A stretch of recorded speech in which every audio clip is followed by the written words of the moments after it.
देखिए जो मुदस्सिर भाई है, मुदस्सिर भाई का जो चश्मा है वो तालाब में गिर गया है, जिसकी वजह से इसको शदीद परेशानी का सामना करना पड़ रहा है।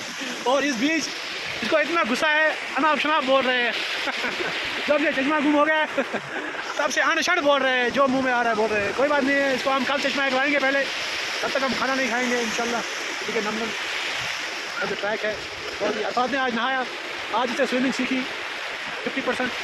अभी घबरा रहा है वो, लेकिन हमें चश्मे का बहुत दुख है। हम ताज़त कर रहे हैं मिस्टर मुदस्सिर को इस चश्मे के लिए।